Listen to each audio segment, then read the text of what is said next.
Imagine this situation. You've been wounded 14 times in combat. You've been shot in the face, in the head, in the legs. Your hands are shredded by shrapnel. You can barely walk. And you're surrounded by hundreds of enemy soldiers in the middle of the jungle. The rescue helicopters can't reach you. What would you do in this situation? Well, one American soldier found himself in exactly this position on December 30th, 1968, and what he did next was so extraordinary that he was nominated for the Medal of Honor 3 times in just 13 months. He received 8 Purple Hearts, 2 Distinguished Service Crosses, a Silver Star, and eventually the Medal of Honor. NBC News called him the most highly decorated American soldier since World War II. Some sources claim he is the most decorated service member in the history of the United States. This is the story of Colonel Robert Lewis Howard, and it's absolutely incredible. So let's begin. But before we begin, pause the video for a second and drop a comment telling me where you're watching from and what time it is. I'll be reading all your comments. Robert Lewis Howard was born on July 11th, 1939, in Opelika, Alabama. When Robert was only 2 years old in 1941, his father was drafted to fight in World War II. His father and all 4 of his uncles decided to become paratroopers. So that's 5 brothers, all serving as paratroopers in World War II. And here's the tragic part, friends. Out of those 5 brothers, only 1 survived the war. All 4 of Robert's uncles were killed in action, and so was his father. After his father's death, young Robert went to live with his grandmother. His mother had to work long hours at a textile mill to support the family. Robert grew up without a father, raised primarily by his grandmother. And despite losing his father to war, despite knowing that 80% of those 5 brothers never came home, Robert Howard made a decision. Immediately after high school in 1956, at the age of 17, he enlisted in the United States Army in Montgomery, Alabama. And he decided to become a paratrooper just like his father. This shows remarkable courage and determination. Now let's talk about Robert Howard's early military career. He enlisted in 1956, which was after the Korean War had ended and before the Vietnam War had begun. So for the first several years, he trained and developed his skills as a paratrooper. He joined the 101st Airborne Division, the famous unit from Band of Brothers. By the time the Vietnam War started escalating, Howard was already a 9-year veteran with extensive experience. He was a sergeant, and sergeants are the backbone of any military operation. In 1967, Robert Howard deployed to Vietnam. Now let me describe what this journey was like. Unlike today, where soldiers fly on C-130 aircraft, in those days soldiers traveled by ship. Howard spent 17 days crossing the Pacific Ocean on an overcrowded troop transport ship. According to Howard's own account, the ship was packed to double capacity. There were saltwater showers, and so many soldiers that they had to stand up to eat because there wasn't enough room for everyone to sit in the mess hall. When Howard arrived in Vietnam, he was transferred to a landing craft to establish a beachhead. The boat wouldn't get close to shore, so when they opened the doors, Howard and his fellow soldiers fell into water that was over their heads. Carrying full combat gear, rifles, backpacks, and equipment, they had to swim to shore. Howard later said he thought he might drown before he even saw combat. But he made it to shore, and they established a base camp on the beach. Now here's where things get intense. Within the first few nights, the North Vietnamese attacked the American position. During this battle, Robert Howard was shot through the jaw. The bullet went completely through his face. He fell backwards into a pit next to a dead body. He was so severely wounded that he couldn't move.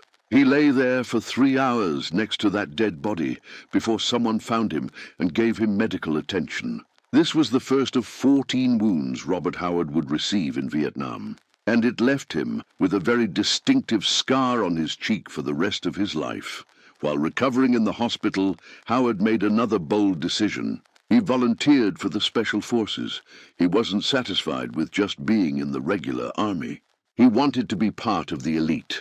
So he completed Special Forces training and was assigned to the 5th Special Forces Group. he became part of a highly classified unit called MACV-SOG, which stands for Military Assistance Command. Vietnam Studies and Observations Group. Now, the name sounds very innocuous, doesn't it? Studies and Observations Group sounds like people sitting at desks doing paperwork. But in reality, MACV-SOG was one of the most dangerous and secretive units in the entire war. These were the soldiers conducting covert operations deep behind enemy lines. They operated in Laos and Cambodia, where the United States was not officially supposed to be fighting. Their job was to disrupt the Ho Chi Minh Trail, the massive supply route that North Vietnam used to funnel weapons, ammunition, and troops into South Vietnam. Now let's come to November 12, 1967, the first of 3 actions for which Howard was nominated for the Medal of Honor. Howard was a Sergeant First Class, leading a platoon of 30 American and South Vietnamese soldiers on a search and destroy mission. They were being inserted by helicopter into enemy territory. And here's how eyewitnesses described Howard's landing. He was shooting from the helicopter while it was still in the air. Then he jumped out before the helicopter touched the ground to establish a perimeter for his men. This is classic Robert Howard, but they had a problem. The North Vietnamese were waiting for them. Howard's 30-man platoon was ambushed by an estimated battalion-size force of 300 to 800 enemy soldiers. That's an outnumbered ratio of 10 to 1, or even 20 to 1. Over the next week, Howard and his men fought off multiple ambushes.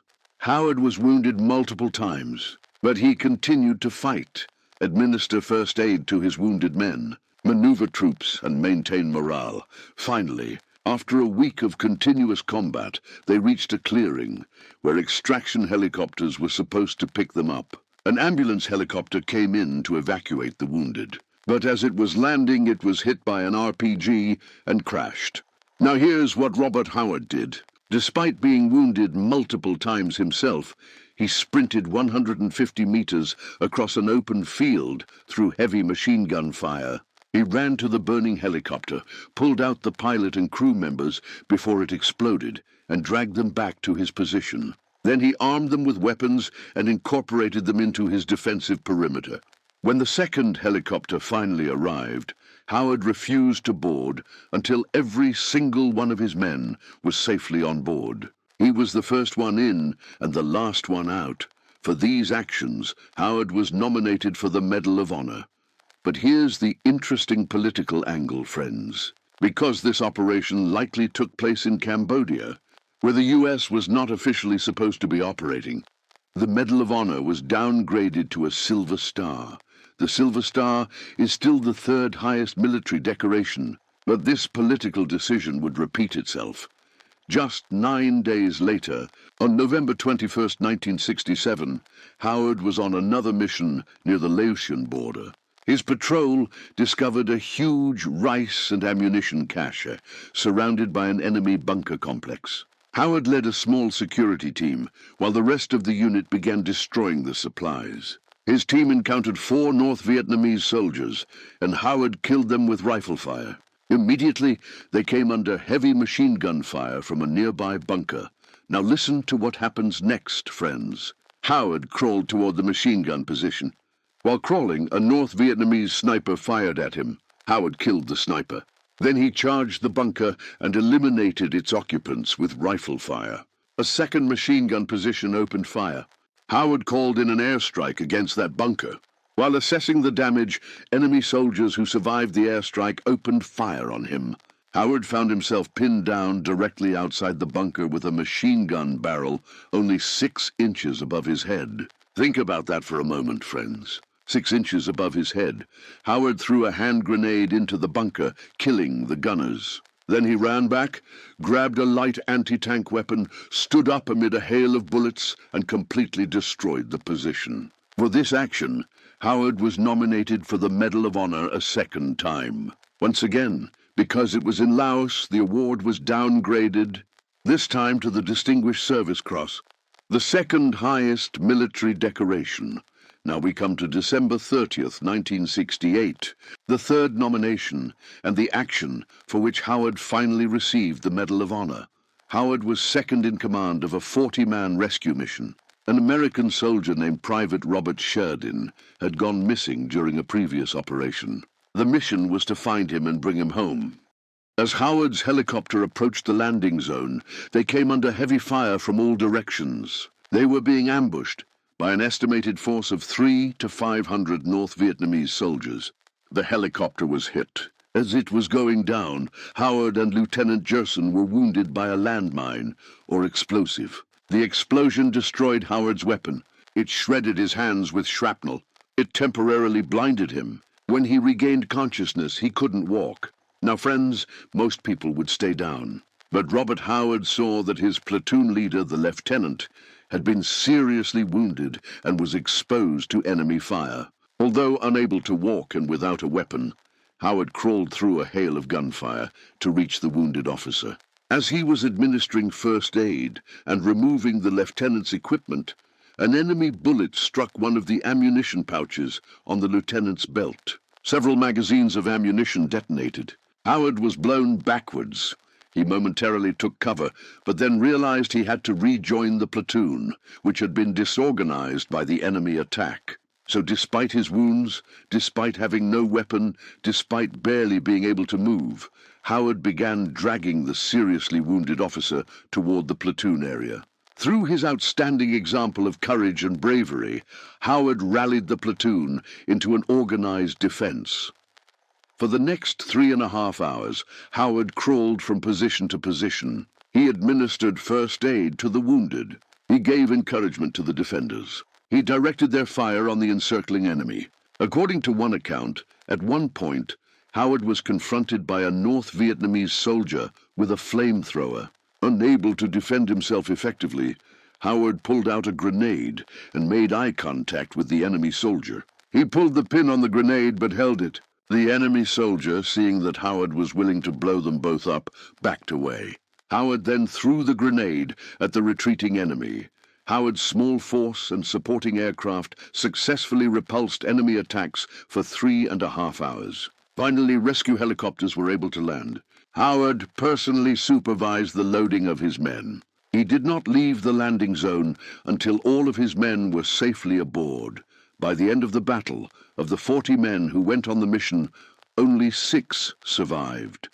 Now here's a remarkable detail, friends. While Howard was on the front lines, still under enemy fire, still wounded, he received a radio transmission. He learned over that two-way radio that he had been awarded the Medal of Honor. This resulted in one of his 8 Purple Hearts.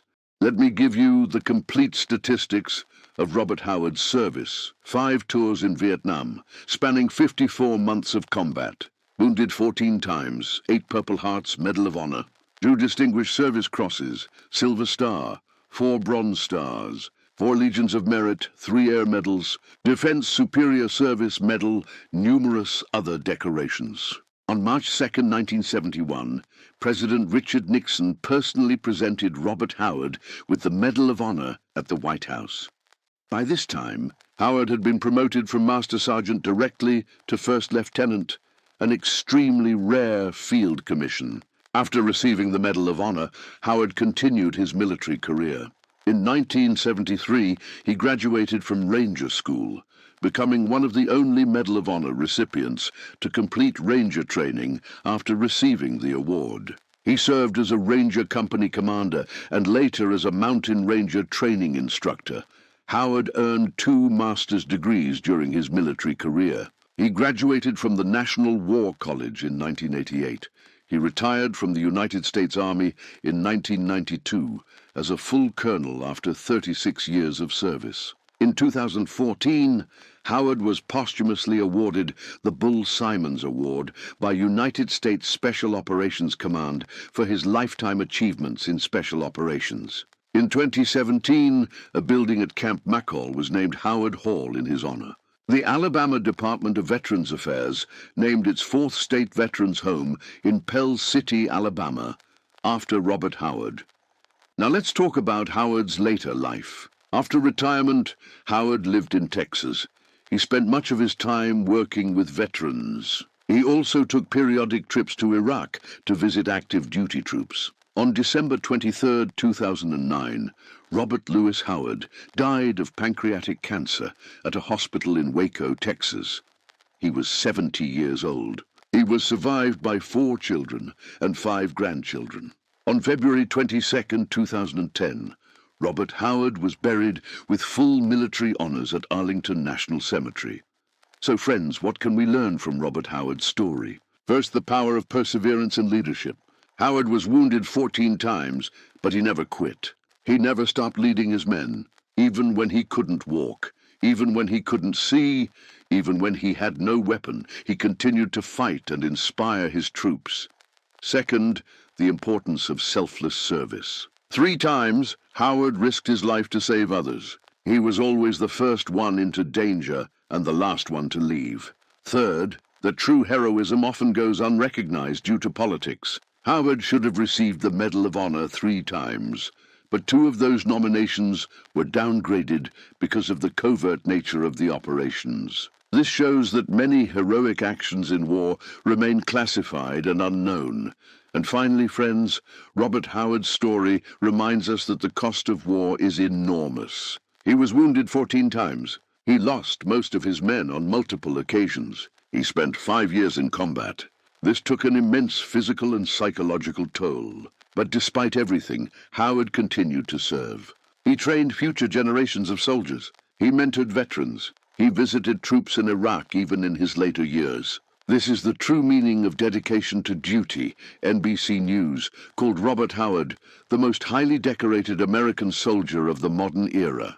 KWTX-TV stated he was said to be the most decorated service member in the history of the United States. John Plaster, author of SOG, The Secret Wars of America's Commandos in Vietnam, states that Howard remains to this day the most highly decorated American soldier.